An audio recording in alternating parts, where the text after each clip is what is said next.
What's up, you guys? So today I'm going to talk to you guys about this little thing I like to do to kind of save some CPU to help me finish songs, and something that I like to how I like to sort of do my mix downs now. So it's kind of like a multi-layer tutorial, but it's all about doing the same thing. So first off, I wanted to say that the way I like to write now, it changes all the time, but the way that I find that really works for me now is I like to just create a session like I always do, just write and focus that one session to one part of the song. So this right here, everything that you see up here that's kind of in the black and blue and green, that was one session where I focused that whole session just to writing this part. So before I would continue to write the next part, I would save a copy of that session, freeze and flatten it down in the copy, and so I would just have the audio forms only. So basically I'm freezing and flattening all this stuff down. So even the synth stuff that used to be here is now just audio. So that way I can in my new copied session, I have just the audio of this, and now I can focus all that CPU and just that session to bring in as many layers and as many synths and do as much processing as I want to without my computer getting slow on me. So this way of freezing and flattening things is good, one, because you're committing yourself to saying, okay, this is done, I'm done with it, I'm just going to have it in audio form and I'm done with it. And that allows you so much freedom and peace of mind in your head to just go on with writing the next part. So then when I'm done with this part, kind of like the little release, then I make another copy of the session, and then I freeze and flatten all that stuff down in the next copy, and then I focus on the next part. And that way it's just kind of letting me focus and keep writing stuff. And if you're worried about this being like a big waste of room on your computer, creating copies of ALS file sessions is really tiny. They're really tiny. It's only the samples that take up a lot of room, and even then, you're just you're gonna need to do all this freezing and flattening stuff for mix downs anyway. So all these files are gonna be useful to you no matter what.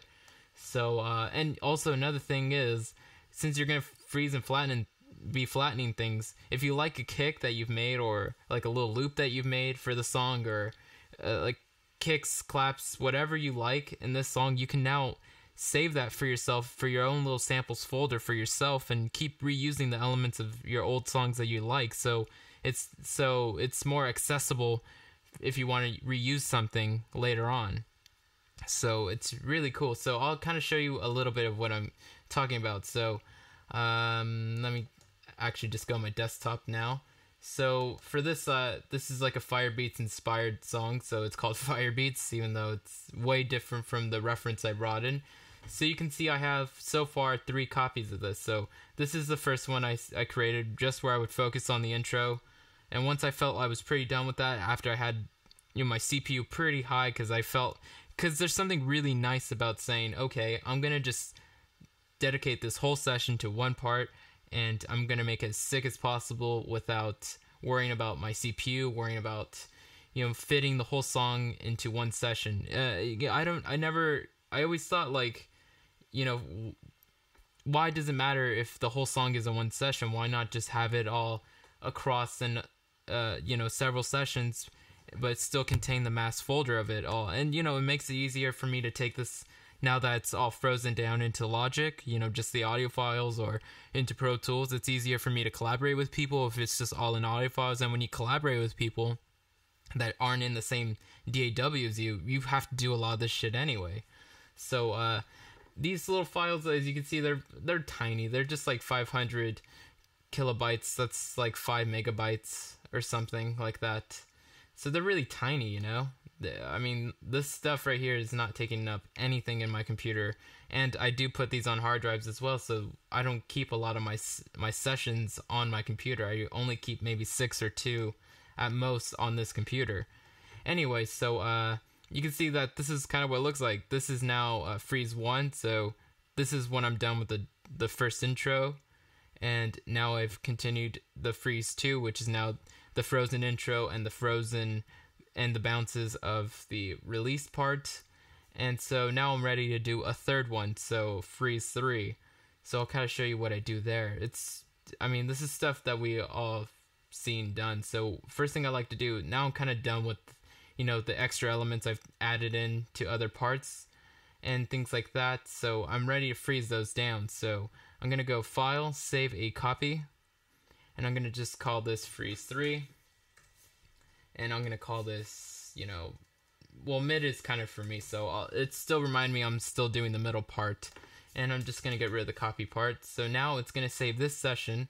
I can save it to this folder because I want all these ALSs in the same place.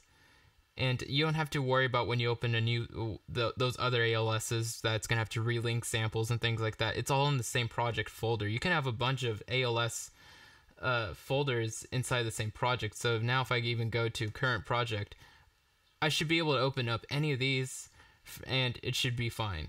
So now I'm just going to go open live set. I don't even have to open it from there, but I will. And I'll go to this one. So that's the copy I just made. And so I'll press save because it doesn't matter. I have now 2 copies of this. So, and also, if you want to rework on a part, you still have all the processing from, those copies you made. So if you want to go back and change the intro towards the end of the song, you can go the first session. So I'll kind of demonstrate that right now. So let's say I wanted to change something here in the synth part. It's an audio. I actually like having audio, by the way, just because I feel like I like manipulating audio with samplers and transposing it. I feel like if you allow yourself to edit it in MIDI form and then, commit it to that, and then you can still retweak it if you make another audio track or a duplicate of that track in audio form. But anyway, I like having the ability to control it in MIDI and in audio, just to be very flexible. It's more flexible. So let's say I did want to change something in the MIDI. I would just go the first, let's see, Firebeats 1. It's got to be in here. So I'll just, don't save, didn't do anything. So now, if I did want to change the stuff, let's let it open real quick. Also, I save my presets, I save the MIDI, and I save, a bunch of things. So this A.N.A right here that I made this for, I saved the preset, so that's one. Usually I label these, what they are in, the patch, so, I would recall this, so I would say G-Fire, D, drop pattern, so that's the MIDI, and I can also add in A.N.A preset, and G minor. So, I give myself plenty of information on the MIDI tracks here, or on the clips I should say, to recall this. So even if I'm in the last frozen session and it's really close to getting to the mixdown, to the final mixdown, I can still just bring in a new A.N.A, recall that preset, go to my MIDI folder where I save all the MIDI stuff, so I can keep opening these up in other songs, or in these ALS folders. So not even for the for other songs, but for just the other versions and copies of this session. So I see that this is G-Fire, so if I go to the G, see G-Fire drop pattern MIDI. So it's this MIDI, I saved it, and you can do that by exporting MIDI clip, and you can just save a folder of MIDI session of little MIDI things. I do that a lot just because now I'm starting to do. I used to like making just a bunch of melodies and chord progressions just for fun, so I could save them for later when I'm kind of not in the mood to write melodies but need one. I could just go my folder for that. But now I also use this folder for, being able to recall these sounds if I want. And you can also save Ableton racks of, instruments that really sound cool. So if I want to save this silent stuff, I could just also group this into one rack and then throw it into my Ableton racks folder, which this is on my computer. I made a folder for it so I can recall, instruments or, settings I like to use. So all of this stuff is completely reusable, completely, recallable. And recalling is just the audio term, engineering term that people use in studios, like when they have hardware inserts, like compressor settings on analog stuff. They have these music sheets, or not music sheets, but these paper forms that you would just, draw kind of the parameters that you have, and that's kind of where the term recalling came from, because, Now once the digital era came in, now you don't have to recall anything on on plugins. They're just kind of saved there for you. So I took that mentality of being able to recall anything, because we're in the digital era, to its full max. So now I can recall the MIDI, the synth, the whole processing track if I want, and then I have the audio form of it. So I have basically all versions of this, little part in so many ways. So anyway, let me continue to where I was. So let's go to this last Frozen thing. And I won't save this because this is, again, if I want to rewrite that intro, I come into this session, then I rebounce all that stuff or refreeze it, and then I can just drag it in up here. So it's really easy to change things too. You're not losing the ability to change things, but what you're doing is saving your computer to handle bigger sessions, because it's just audio, so it's not processing and things like that. And you're also dedicating and making yourself more able to commit to things like, okay, I'm done with that, it's done, now it's in audio, I can't change it, so I have to be sure that I'm happy with it before I commit it to audio. And even though we can go back and change it, so it's not completely risky. So now I have these Morphics, since I want to freeze and bounce. So this is a pretty light plugin on CPU, but after having added in synths and more strings and more samples and things like that, samples I don't really have to freeze and bounce unless I have ton of processing like delays and reverbs on it. Then I do that. And also I kind of leave things a little bit dry, because I'm setting myself up to mix all this stuff, and this is becoming a mix down session slowly, even though I'm still writing it. So I try to leave some things kind of dry on the reverb side, so I can make more buses and sends of that stuff later. Anyway, so I'm pretty happy with this. There's nothing routed to this, because I like using Kickstart, because this is pretty much a sidechain plugin, and I like how precise you can get with this. I feel like I'm more precise with this type of sidechaining than I ever was with compressor ratios and thresholds and all that. I still use a lot of that, but now I find that I like Kickstart because I can now just freeze it without getting a routing error, which just means that you have to take a new audio track, route it to this Morphix, and then record it. So I like just being able to freeze a track. And again, I can freeze it because if I want to recall this, I can get the preset, the MIDI, or the go back a session and just be able to get this processing. So now it's frozen. Now I'll flatten it. So now it's just audio. So just like that. And I like doing this because you also get the audio tails at the end. And I kind of like using the audio tails as swells and, kind of these little atmospheric things I like to place in certain parts. So I'll take this that before I would never have access to, this reverb tail. So or this tail, it's not a reverb tail, but a tail.